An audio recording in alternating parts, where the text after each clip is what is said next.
El Ministerio Conéctate Jesús se complace en presentar el Seminario de Historia Denominacional A menos que olvidemos del pastor George R. Knight. Vamos a orar. Nuestro Dios que está en el cielo, gracias te damos por permitirnos comenzar el día estudiando su palabra. Ayúdanos, Señor, a entender y a comprender el mensaje que tienes para nosotros el día de hoy. Oramos en el nombre de Jesús. Amén. Como cada mañana, hoy queremos presentar primeramente un resumen de la lección del día de ayer. Veamos. Basándonos en Mateo 25, 10 al 12, podemos estudiar y comprender lo que nuestros pioneros enfrentaron en aquellos días.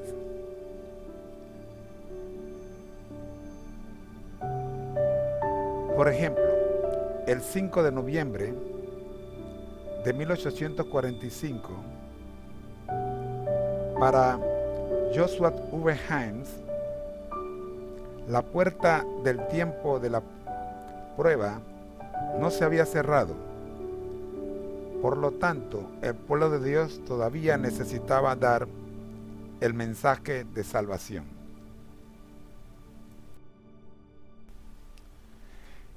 En realidad, por extraño que nos parezca, las distintas interpretaciones de Mateo 25, 10 al 12, refiriéndose a la puerta cerrada, fueron lo que separó a las diversas corrientes del adventismo en 1845 y más adelante. Con el fin de comprender las controversias, es importante ser conscientes de que para comienzos de 1845 la frase "la puerta cerrada" había asumido dos significados. Primero, el fin del tiempo de prueba, y segundo, que la profecía se había cumplido en octubre de 1844. Con ese reconocimiento en mente, podemos pensar en los adventistas de Albany que seguían a Himes como los adventistas de la puerta abierta, y en los espiritualizadores fanáticos y en los observadores del sábado en formación como los adventistas de la puerta cerrada. Jaime White estaba tan empeñado en el hecho de que la profecía se había cumplido al final de los 2300 días que llegó a caracterizar a los observadores del sábado como el pueblo de la puerta cerrada del séptimo día.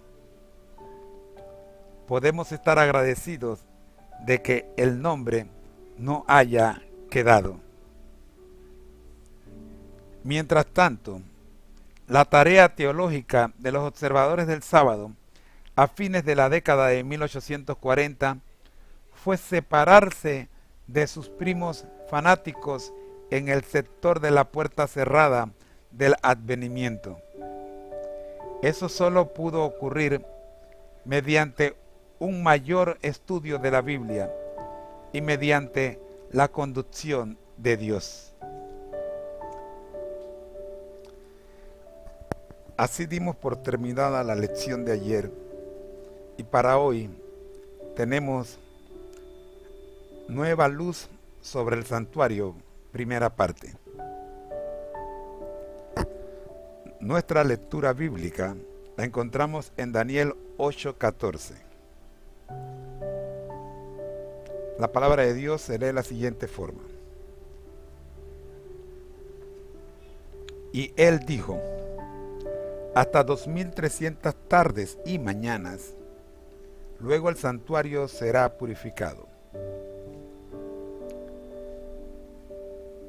Nunca debemos olvidar que quienes llegarían a ser adventistas observadores del sábado eran de la creencia de la puerta cerrada. Es decir, creían que la profecía de Daniel 8:14 había tenido cumplimiento en octubre de 1844. Los intérpretes historicistas de Daniel siempre han coincidido ampliamente en que la profecía de los 2300 días se cumplirían entre 1843 y 1847. La controversia no había sido por causa de la fecha, sino por lo que ocurriría al final del periodo del tiempo profético. En otras palabras, había habido un consenso general acerca de la interpretación de la figura simbólica relacionada con la fecha, pero un desacuerdo generalizado en cuanto a la interpretación de los dos símbolos proféticos de Daniel 8:14. La labor teológica que los adventistas debían realizar a raíz del chasco de octubre era descubrir el significado del santuario y la purificación.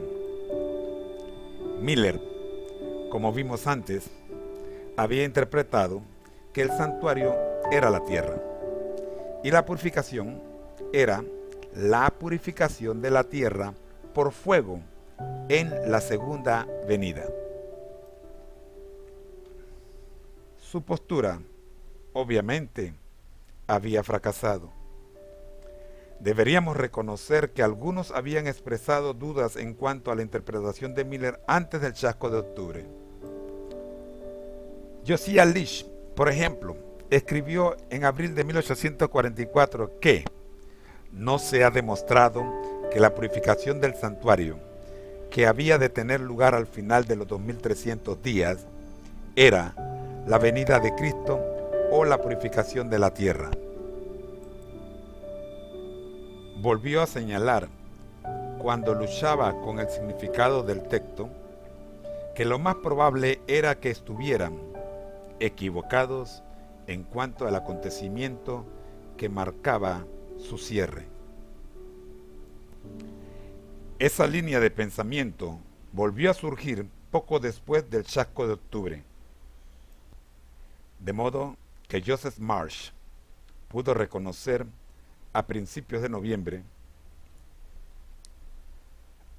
admitimos con alegría que nos hemos equivocado en la naturaleza del acontecimiento que esperábamos que ocurriera, pero todavía no podemos admitir que nuestro gran sumo sacerdote en ese día no haya cumplido todo lo que el tipo justificaría que esperemos. Podemos espigar una lección aquí. A veces estamos más seguros de una interpretación particular de las Escrituras de lo que tenemos derecho. Necesitamos ser humildes y hacer nuestra tarea al estudiar la palabra de Dios. Oremos. Ayúdanos, Padre, a tener la mente abierta a tu conducción progresiva al estudiar tu palabra. En el nombre de Jesús lo pedimos todo. Amén. Con esta oración en mente, nos despedimos por el día de hoy. Los esperamos mañana, cuando vamos a estudiar la segunda parte de este interesante tema sobre el santuario. Ha sido una presentación del Ministerio Conéctate Jesús. El Señor les bendiga.